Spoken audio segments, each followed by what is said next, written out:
What's up everyone, my name is Sholtan, and today I'm bringing you my musical toaster build.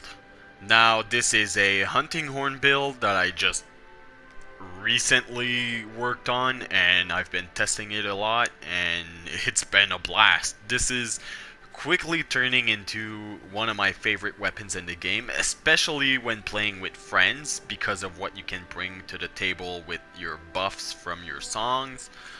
Um, yeah, this is a weapon that I thought would be daunting because of the music mechanic, but really, if you're on the fence about the hunting horn, I'll tell you this: it looks way more complicated than it actually is. It's a great weapon, especially when you're playing in a group. When you're solo, it's just gonna give you even more buffs to the table.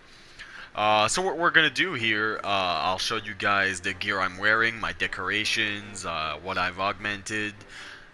Then we'll go over skills and give you a little taste of what it looks like playstyle wise in a hunt.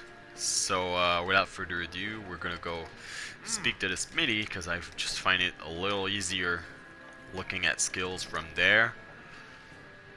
So basically, what we're using as our hunting horn, we're using the Teostra Orphe with an attack increase augmentation, and we also have, well, there's no slots in this one, so nothing.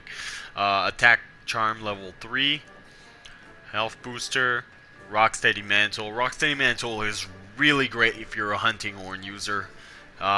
Gets you to just finish up your songs without being interrupted and all. Really useful, especially when you want to start the fight strong.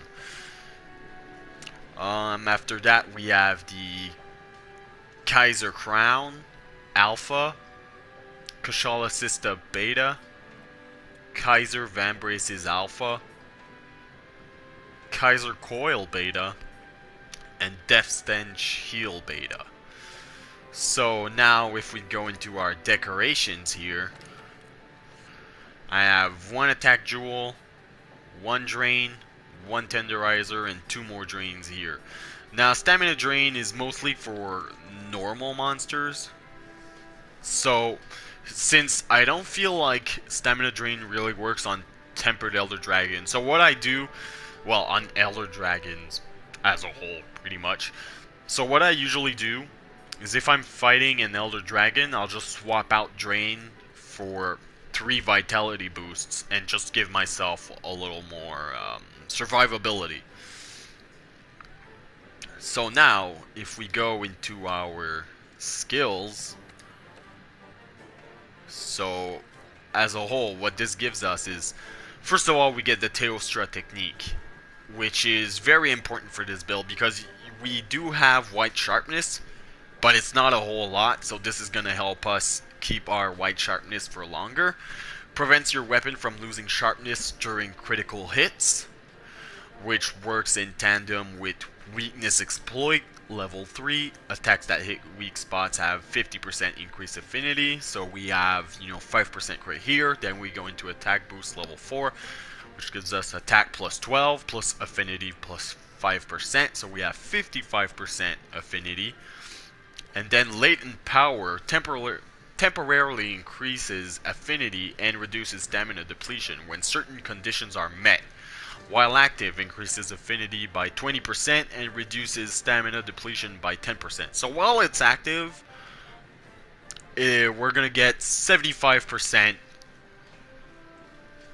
affinity boost plus 10% stamina depletion reduction. So pretty good. It doesn't proc as often as I'd like because this skill works like it's not really clear, but what I've seen from the internet, pretty much what happens is you need to take about a certain threshold of damage, and then this will activate itself.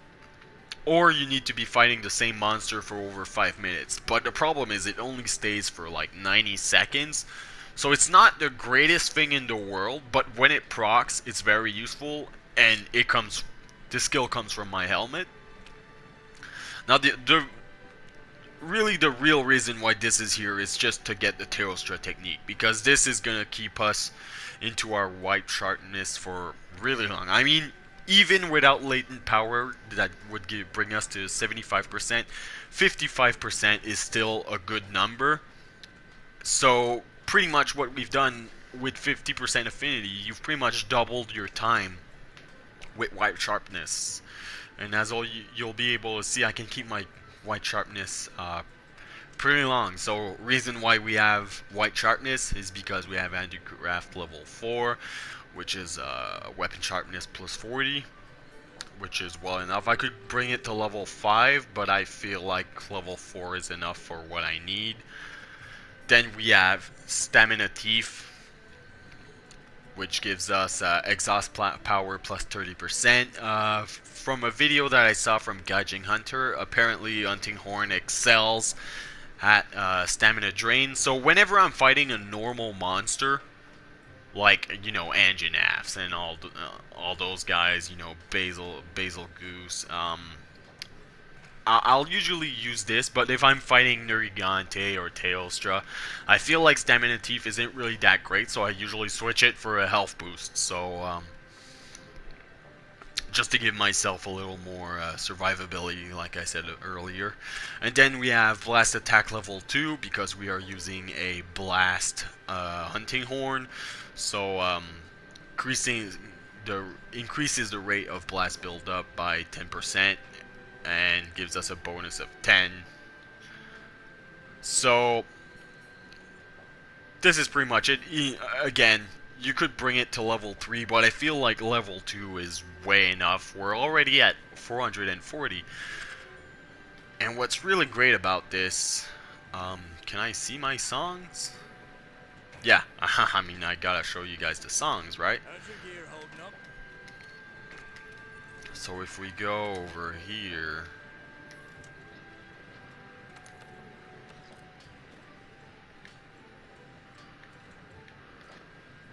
okay, so we have the songs right here. So what we have, you know, self-improvement is just basic. Scout Fly power up, again, not really useful, but it's there, so whatever. But really the 3 next ones are what I like about this build. Abnormal status attack increased. So this is going to boost your blast damage, your paralysis damage, your poison damage.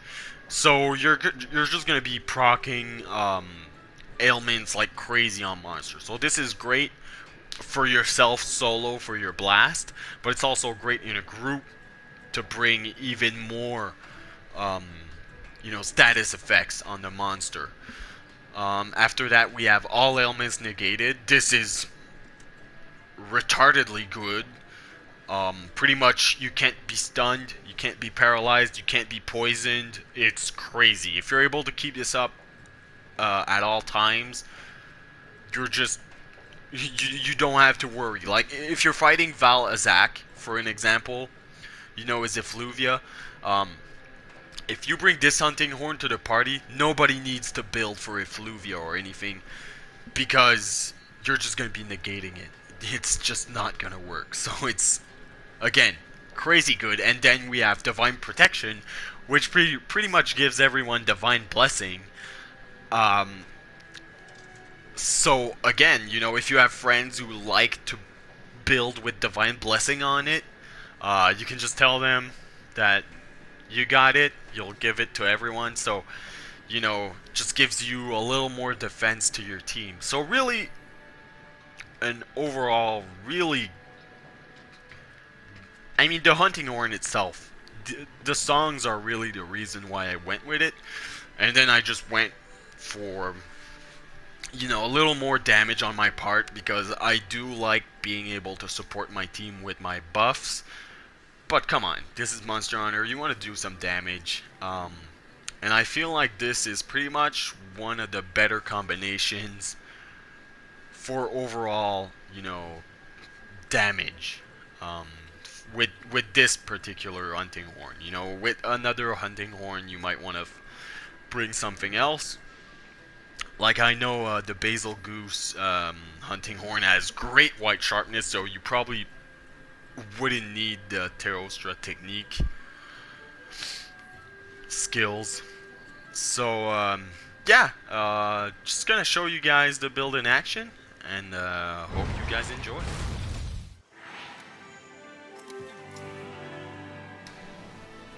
So basically what I have here is a hunt that I did with my girlfriend earlier this morning. So, gonna show you guys the build in action. This is a capture, a high rank Toby Kadachi that she had to do. And, you know, he's a fairly fun fight. He's a fairly fast opponent, so this is gonna be a good fight to show also just how mobile you can be with the hunting horn, which is really something that stood out for me. You know, I really thought looking at the weapon that it looked like the hammer but slower, and I thought, oh, you're way too in the open, but really you got some great movement options. What I love about the hunting horn is you're pretty much able to roll out of anything you're doing, so you're always able to cancel an animation, or you know, you don't have to commit as much as you'd want. So right now we have, you know, Rathian in the way, but he's leaving, so you can see me here. Just I was trying to find Toby Kadachi, but I didn't really see him in the background over there. So you can see me just setting up. Again, Rocksteady Mantle is crazy good, especially when you're starting the fight, because they always start with a roar, right? And this would usually stop you right in the middle of your song, but with Rocksteady Mantle, that's not a problem. And while you're playing your song, what's great is you won't get interrupted if you get hit. And you can see I usually start with the Divine Blessing one, just because I like having Divine Protection. It's just a good skill to have on yourself.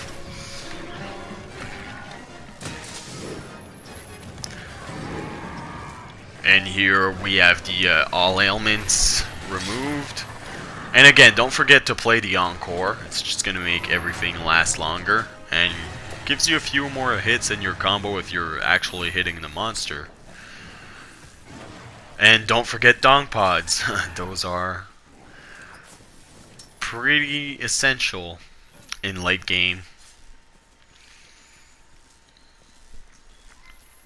But as you can see here, like, my white sharpness stayed up fairly long. I mean, the fight wasn't crazy long there. But what's great is with the Teostra technique, I'm pretty much just giving myself way more uptime on my white sharpness. So yes, I might be wasting some skill points with latent power to some, but what I gain from Teostra technique is way worth it. And when latent power does proc, you do see a difference. I mean, you go from 55% crit to 75%. So again, it's a significant amount. Now, I could have went really crazy with it and put an affinity augment on my hunting horn, but I felt like going for raw damage was the better option here, just to constantly put out more damage. I feel like even 50% affinity is enough for me, really. I'm not one of those guys who needs to crit 100% of the time.